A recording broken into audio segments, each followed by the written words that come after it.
Boa noite! Sejam muito bem-vindos ao nosso primeiro Rios Talk. Então, é mais um formato que a Rios está trazendo para trazer informação para você, médicos veterinários, de uma forma diferente. Para quem não me conhece, meu nome é Brana, eu sou supervisora de assuntos veterinários da Rios Pet Nutrition, e hoje nós vamos conversar sobre piodermite em cães. Sabemos que a foliculite bacteriana é uma das principais formas de pioderme em cães e é a principal causa também de uso de antibióticos na prática de pequenos animais. Só que isso, gerou uma resistência aos micro-organismos, e para discutir esses e outros aspectos sobre a piodermite em cães, eu conto com a presença da professora Ana Balda. Professora Ana Balda é graduada em Medicina Veterinária, mestre e doutora pela FMVZ-USP, é sócio-fundadora da Sociedade Brasileira de Dermatologia Veterinária, é professora de Clínica Médica e coordenadora do curso de Medicina Veterinária na FMU, é professora temporária em tempo parcial do Departamento de Clínica Médica da FMVZ-USP, além de ter atuado em diversos hospitais e centros de especialidades. Professora, muitíssimo obrigada por ter aceito o nosso convite. Seja muito bem-vinda a essa nossa conversa. Olá, Brana, é um prazer estar aqui com você. Boa noite para todo mundo que está aí assistindo. E sempre bom, né? A gente está junto, agora que a gente não pode tomar café assim próximo, pelo menos a gente se vê aí pelo vídeo, né? A gente se vê virtualmente, mas... Isso. Antes da gente iniciar, pessoal, eu queria reforçar algumas informações. Para quem não viu no nosso Facebook, nós temos um QR Code aí na sua tela que você pode acessar para se cadastrar e receber informações dos nossos próximos eventos, nossos próximos webinars, nossos produtos. Então, além disso, a gente está com uma ação especial. A Rios tem um programa chamado Comida, Coberta e Amor, que ajuda as ONGs. Nós sabemos que nessa situação da pandemia, elas têm sofrido bastante, tem uma redução significativa no número de doações, no número de voluntários, e para ajudar essas ONGs, a gente está fazendo uma ação especial nesse evento, que cada cadastro a gente vai converter para uma refeição para uma das ONGs parceiras da Rios. Então, acesse o QR Code. Para quem está assistindo a gente no celular, vai aparecer nos comentários o link que vocês podem acessar para se cadastrar e ajudem uma ONG. Além disso, durante toda a nossa conversa, vocês fiquem à vontade para mandar todas as suas dúvidas nos comentários que a professora Balda vai responder.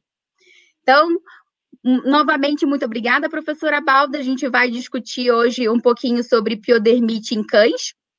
Acho que vale a pena a gente iniciar tentando entender um pouquinho, sobre qual agente microbiano ou quais agentes microbianos são comumente envolvidos na pioderma, Se esse agente ele faz parte da microbiota normal da pele, se não faz. Eu acho que é importante a gente iniciar contextualizando um pouquinho sobre a doença. Ok. Então, novamente, boa noite aí para o pessoal que está entrando. A piodermite ela é uma infecção bacteriana desencadeada por um agente de microbiota, que é o Staphylococcus pseudointermédios. Então, esse coccus, ele faz parte aí da pele dos cães. E o que acontece, a gente tem uma disbiose, um aumento em número dessa bactéria, que é desencadeado aí por uma série de fatores. Eventualmente pode acontecer aí foliculite bacteriana por outros agentes, mas é bastante raro, Quase aí 98% das infecções são desencadeadas pelo Staphylococcus pseudointermédios. E na sua rotina, qual que é a prevalência dessa doença, da piodermite? É bastante frequente, Brana. Assim, a gente pode dizer, claro que agora a gente está numa situação atípica, Mas assim, quando a gente está na rotina normal, todo dia a gente vê quadros de piodermite, por causas diversas, Só lembrando que a gente tem a foliculite bacteriana superficial e as piodermites profundas, né? Então, a foliculite superficial, ela é um quadro muito frequente na nossa rotina. E quais que são as principais causas associadas a essas piodermites em cães, né? Quais são as doenças que podem levar a essas piodermites e que devem ser investigadas quando o veterinário, né, se depara com um quadro desse na rotina? Isso é bem importante da gente colocar, porque a gente tem quadros que são primários, que são a minoria, e os quadros secundários. Então, as doenças de base que o clínico deve investigar são as dermatopatias alérgicas. Então, a maioria dos cães que a gente atende na rotina, ou eles têm dermatite alérgica picada de ectoparasitas, ou dermatite trofalérgica, e sem dúvida nenhuma os nossos campeões aí de piodermites recidivantes, os cães com dermatite atópica, né? A gente não deve esquecer também dos endocrinopatas, que geralmente têm uma frequência menor, e aí já são animais um pouco mais velhos, com outras manifestações clínicas, mas eventualmente o hipotireoidismo, o hiperadrenocorticismo também estão correlacionados aí com a recorrência dessa foliculite bacteriana. E pensando um pouquinho, né, agora em diagnóstico, em quais situações a gente precisa, como, assim, é mandatório a gente realizar a citologia? E como é que a gente deve proceder se essa citologia der positivo, mas a cultura der negativo, né? Eu acho que cria um nó um pouco na cabeça do veterinário. Uhum. A cito, na verdade, a gente fala que ela deve ser realizada, mas assim, as lesões elas são bastante características, então não é errado a gente tratar eventualmente uma infecção sem a citologia, tá? Mas é sempre interessante que o clínico confirme se ele conseguir com o citológico. Lembrar que a citologia ela é um exame quantitativo, né? Quando a gente fala de cultura bacteriana, a gente está falando de um exame qualitativo. Então, o que a gente espera da cito? Encontrar o coccus em grande quantidade e neutrófilos fazendo fagocitose. É isso que a gente espera aí de uma lesão pustular. E o que a gente mais vê na rotina, em termos clínicos, são os colarinhos epidérmicos ou os colaretes epidérmicos, né? Então, nesses colarinhos, a gente tem uma lesão descamativa na borda, eritematosa, e normalmente é essa pústula que se rompe e faz uma lesão bem característica, tá?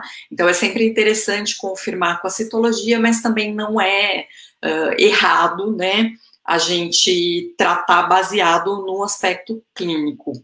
Tomando cuidado, só um adendo aqui que eu me lembrei, porque são lesões circulares, né, normalmente, então, assim, pode ter um diagnóstico diferencial com dermatofitose, mas a gente tem uma ocorrência muito maior de foliculite bacteriana em relação aos dermatófitos, tá? Então, a infecção bacteriana ela é muito mais frequente, até porque ela está correlacionada com essas doenças de base. Então, é muito comum a gente ter ela de forma secundária, as dermatopatias alérgicas, que também são muito frequentes na nossa rotina, né?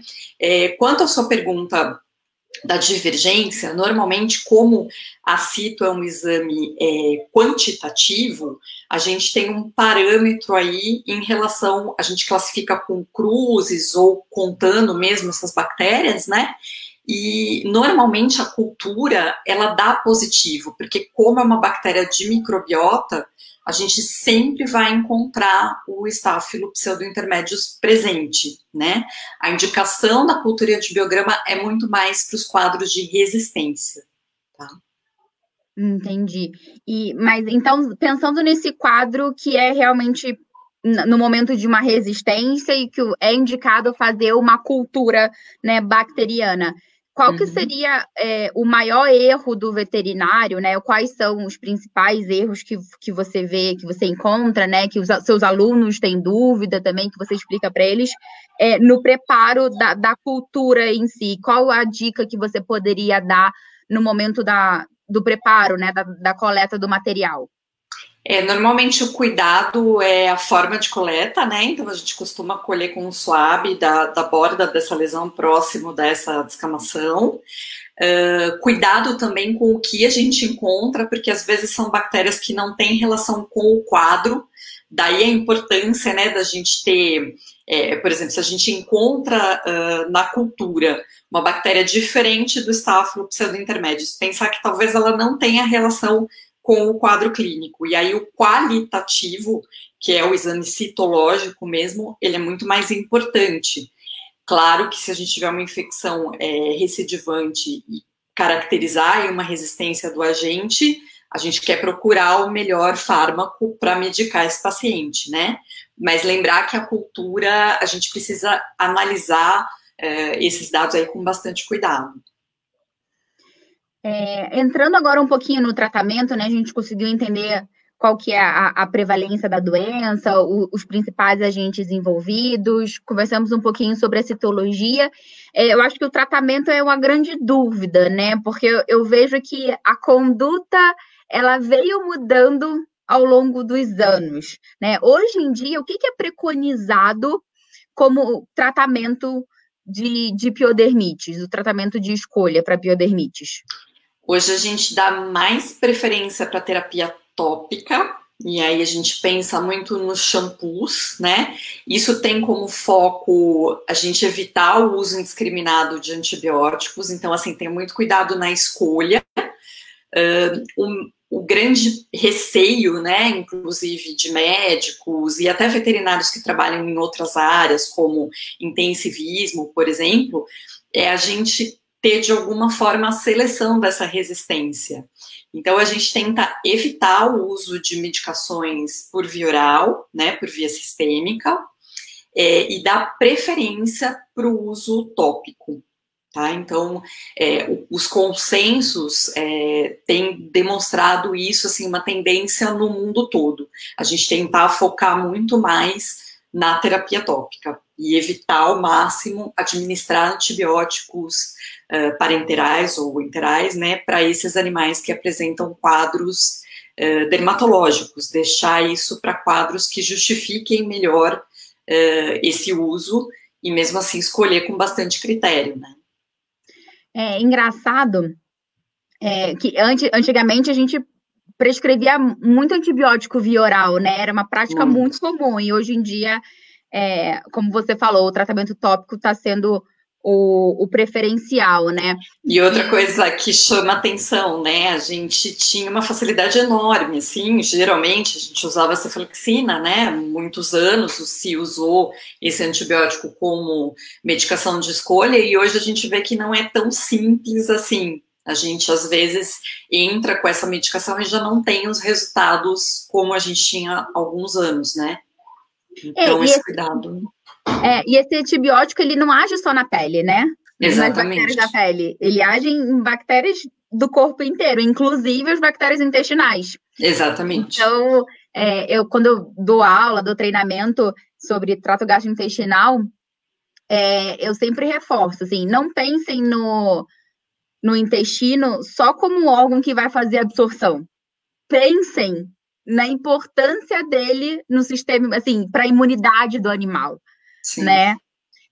Então, eu acho que vai ser um ponto bem legal da gente levantar, né, de comentar, obviamente, pela resistência bacteriana, mas lembrar que quando a gente dá um antibiótico por via oral, ele não age só nas bactérias da pele, ele age nas bactérias do trato gastrointestinal, ele atua nas bactérias, enfim, de todos os outros sistemas, né? Você vai mexer em todo esse microbioma aí, né? Exatamente. Então, eu acho que isso afeta diretamente também a imunidade do animal. Mas, como você falou, né? Que você falou que basicamente vocês usam, né? A veterinária usa muito os shampoos como tratamento tópico. Mas existem outras formas também, né? Tem alguma preferência por pomada, né? Pela apresentação do produto, ou isso vai de acordo com a lesão também? Acaba indo de acordo com a lesão, Brana, porque assim, a gente, na maior parte dos casos, a gente vê quadros generalizados, né? Então fica muito complicado em termos de aplicação, não de eficácia, porque a gente tem bons produtos aí à base de cremes, pomadas, mas fica difícil para o tutor como forma de aplicação mesmo. Então, os shampoos, eles têm sido bastante usados, principalmente aí alguns princípios, né? os consensos, eles dão como primeira escolha o clorexidine 2%, e aí, claro que a gente vai ter que avaliar o quadro de base também, porque se a gente pensa numa dermatite atópica, a gente tem uma série de questões que estão correlacionadas com a barreira cutânea. E às vezes, dependendo do princípio ativo, se você tiver um ressecamento, já é um problema do cão atópico, né? Então, a gente pode ter uma piora do prurido, da irritação, do eritema. Então, isso precisa ser avaliado também. Qual é esse quadro primário que explica a ocorrência da foliculite, né? Mas mesmo assim, você conta muito com a colaboração do tutor, né?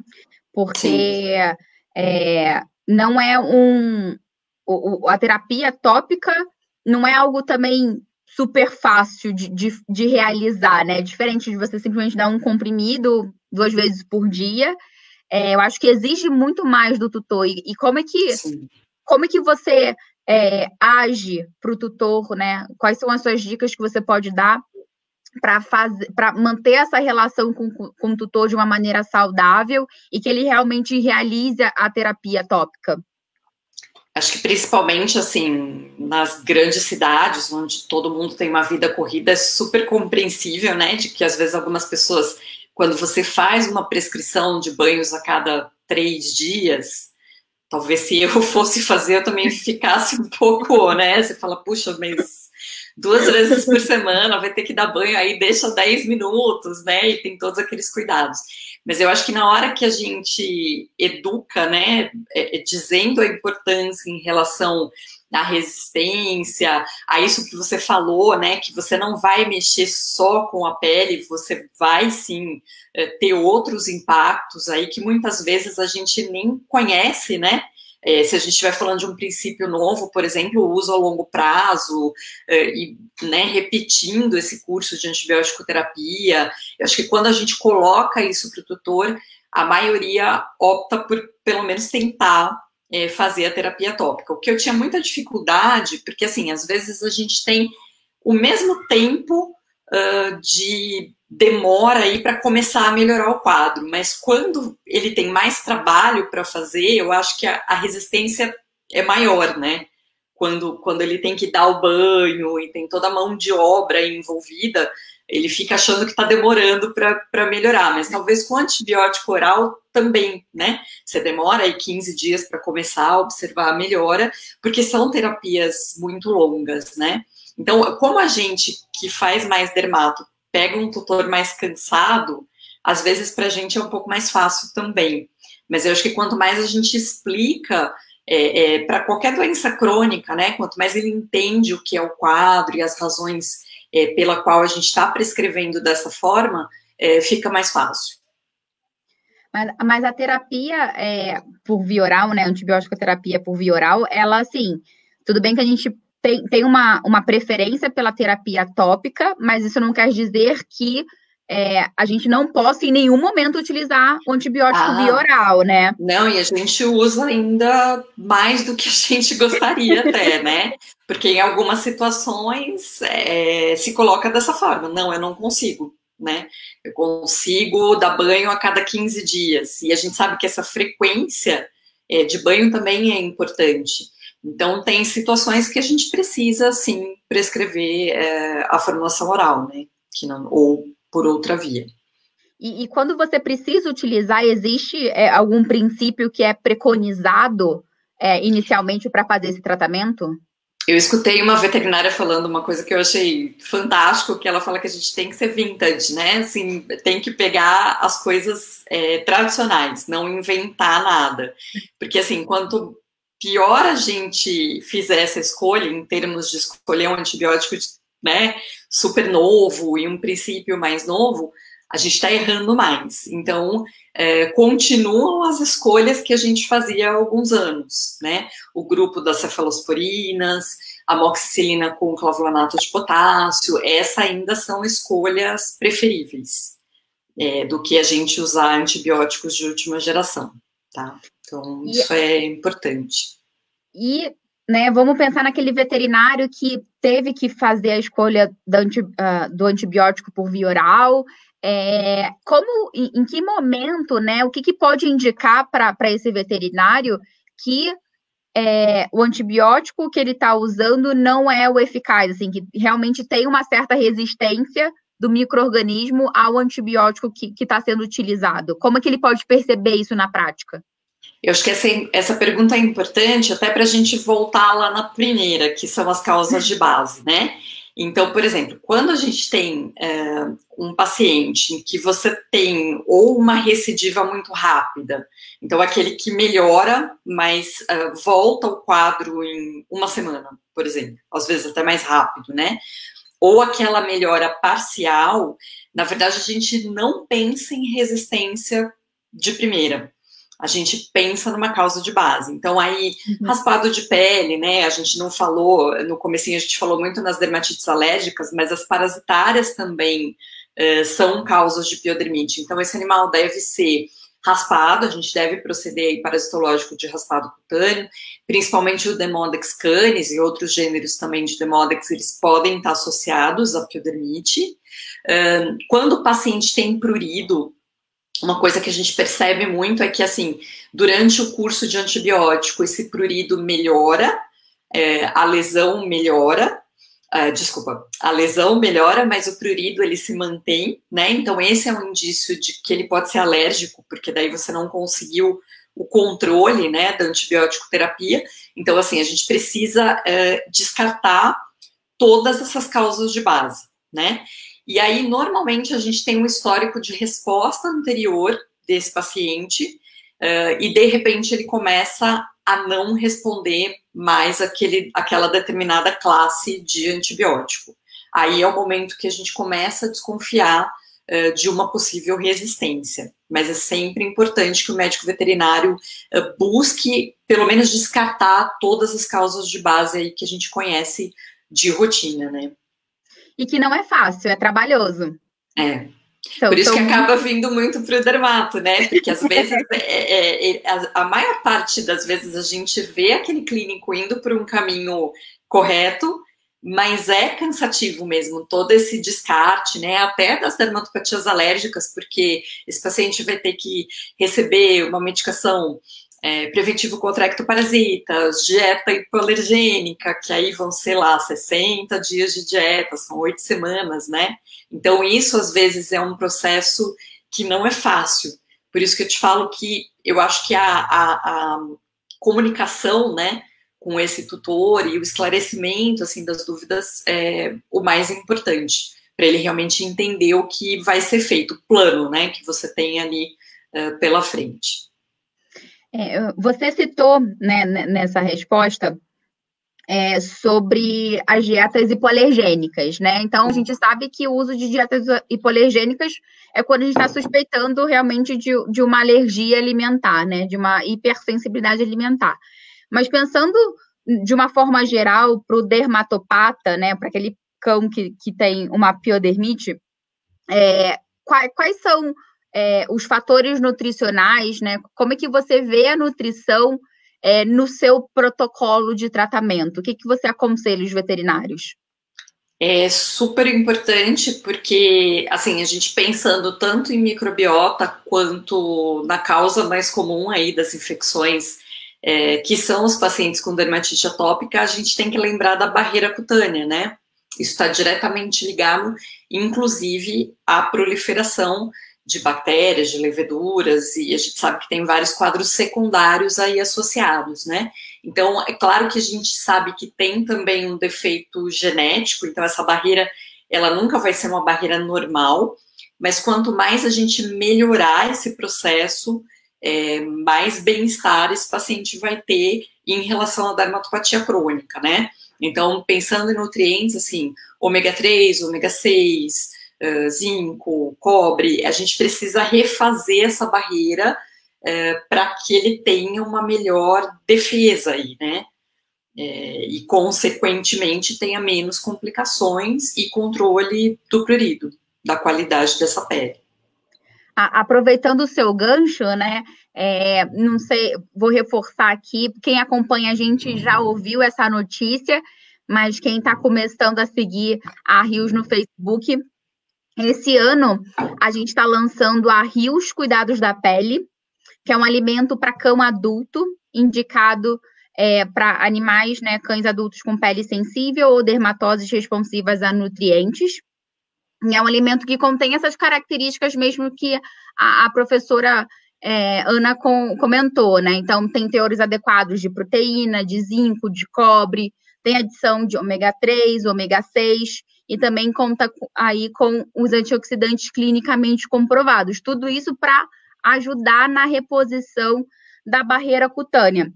Então, esse é um lançamento da Rios, para a gente reforçar que agora também tem disponível em tamanho original, né, do grão, e tamanho pedaços pequenos. Então, a gente consegue atender tanto um paciente de menor porte quanto um paciente de maior porte, e a gente também tem embalagens com tamanhos maiores, o que vai, né, se o animal precisar utilizar o alimento por um tempo prolongado, o que ajuda também a aderência do tutor ao suporte nutricional, porque muitas vezes o tutor também não, né, é só mais um alimento, e não esquece como a nutrição, ela afeta diretamente a composição da barreira cutânea, né? Então, é super importante a gente reforçar isso com o tutor, o quanto a nutrição pode otimizar a recuperação do animal. Eu acho que cada vez mais também a gente recebe tutores que tentam medicar menos, sabe? Eu acho que tem essa tendência de tentar melhorar a alimentação, nesse caminho dos shampoos. Eu acho que isso é uma coisa para a gente pensar também, como isso ajuda, né? Temos aqui algumas mais perguntas, né? Muita gente parabenizando, né, obrigada. A professora Ana Balda. E uma pergunta que quais princípios ativos no tratamento tópico você prefere? Gosta de mupirocina ou clindamicina? Eu gosto bastante da mupirocina, eu prescrevo bastante, mas eu acho que a gente tem esse problema de acabar, tem uma facilidade maior da prescrição dos shampoos, né? Então, falando em princípio, assim, o que eu tenho usado com mais frequência, o clorexidine, 2%, e os shampoos à base de ácido hipocloroso. A gente faz uma concentração aí de 0,05%, né? Ainda tem aí uma dúvida em relação a qual essa concentração ideal, né, para o efeito antibacteriano, mas eu vejo resultados, assim, bastante bons. Muito interessante mesmo. A gente era um pouco refratário a isso quando começou-se aí a colocar a questão do uso tópico, né, preferivelmente a antibiótico terapia sistêmica, mas o que eu vejo é isso, a gente não tem diferença de eficácia, o que a gente tem é essa resistência ao trabalho mesmo, né? Então, quando a gente explica e o tutor entende direitinho o foco do que a gente está querendo fazer, tem sucesso, sim. Uma outra dúvida aqui dos ouvintes é se a microbiota intestinal, você tem algum estudo que comprova, né, se quando ela está saudável, isso tem um impacto na melhora da pele? A gente tem bastante dúvida com relação a isso. Em seres humanos existem, né, várias até correlações de quadros de microbiota intestinal com cutânea, e até assim, relação de pacientes que têm dermatite atópica e têm quadros gastrointestinais também, né. A própria dermatite trofalérgica, existem algumas linhas aí de autores, de grupos de estudo que pensam ser a mesma doença, né? Então, com certeza a gente tem correlação, mas assim, na veterinária ainda muito pouco, né? A gente tem um trabalho até de uma pós-graduanda que fez mestrado lá com a gente na FMU, que correlaciona esses quadros diarreicos com lambeduras interdigitais. Nossa, então, isso é bastante interessante, assim, acho que tem muito campo aí para a gente pensar em microbioma, né? É um mundo à parte, eu acho que é um mundo à parte. Tem muita coisa para a gente estudar, como você estava falando, né? Uma outra pergunta vindo dos ouvintes é a prescrição da manipulação do shampoo com ácido hipocloroso, né? Pode conter algum ativo hidratante na fórmula? A veterinária em questão, ela tem medo da pele, né, ficar ressecada, pelo pele ficarem ressecadas. Super bem, porque assim, geralmente, como eles são pacientes com dermatite atópica, né, pelo menos na nossa rotina, é o que a gente vê com muita frequência, é uma preocupação, assim, bem importante a gente associar. E aí é interessante também, se vocês vão manipular, sempre conversar, né, com o farmacêutico, porque às vezes a gente tem princípios que a gente pensa e não são compatíveis. E a questão de custo também, né, então existem diversos produtos aí que a gente consegue, mas às vezes são produtos mais caros, como hidroviton, aloe vera, tem várias fórmulas aí que dá para fazer sim, para a gente amenizar esse problema, ou até intercalar, né, os produtos, também é uma possibilidade. Hipoalergênicos, enfim. Com relação à alimentação, uma ouvinte ficou em dúvida se você usa o suporte nutricional só até a resolução, né, do problema, ou se você faz isso a longo prazo? Geralmente, os cães dermatopatas, eles precisam de uma atenção específica, de uma terapia específica pela vida toda mesmo, porque a maior parte deles tem um problema de barreira cutânea, que a gente fica sempre naquela discussão se a causa ou a consequência do problema, né? Na dermatite atópica tem bastante isso. Será que o prurido leva a alteração de barreira cutânea ou é um problema genético que daí desencadeia, né, toda a questão do prurido? Mas, enfim, a gente precisa melhorar essa barreira. E assim, a gente vê muitos animais que, quando você melhora a alimentação, principalmente aqueles que a gente descobre o quadro muito jovens, o que é uma coisa bem comum hoje, né? Boston Terriers, Bulldogs, Pugs, que a gente vê ali aquele histórico de, ele tem 10 meses, já começou, né, com lambedura, daí esse quadro começa a generalizar. Esses a gente vê que, às vezes, com um bom manejo de banho, como a colega comentou ali, né, se a gente conseguir repor essa barreira, controlar a microbiota, fazer alguma coisa que hidrate e uma boa alimentação, às vezes isso é o suficiente para você controlar esse quadro, né? Então é algo que a gente sempre tem que considerar, assim. O que é ótimo, né? Porque facilita Vai muito evitar, a vida do tutor. exatamente, um monte de e coisa. do veterinário, né? Também, né? Também, exatamente. Até de doenças, né, que podem vir com o longo do tempo, aí, ao longo do tempo, doenças decorrentes da medicação, né? Então, sem dúvida. Professora, para a gente encerrar aqui, eu estou me sentindo um pouco Marília Gabriela, sabe? Nossa, que inspiradora! Né? É uma apresentadora já. Vamos fazer um bate-bola. Então, vou fazer aqui um jogo de palavras. Então, eu vou dizer uma palavra e você fala para os ouvintes, para a gente, o que vem na sua cabeça, o que você está sentindo. Pode ser? Ai, meu Deus, pode. Vamos lá. Veterinária. Amor? Também. Muito amor, ó. Dermatologia. Dermatologia, paixão. À primeira vista. Desde a faculdade. Um sonho na educação. Um sonho na educação. Transformação. Uma palavra que vem, assim, que seja muito acessível e, né, que todo mundo consiga fazer isso com qualidade. São várias palavras, né? Não valeu essa, né? Não, pode ser um pensamento, pode ser uma sentença completa, não tem problema. Então tá bom. Família. Tudo. Agora, rios. Rios. Qualidade, né? Professora, foi ótimo conversar com você. Foi super gostoso a gente bater esse papo. Tenho certeza que o pessoal de casa também adorou. Queria agradecer novamente a sua presença.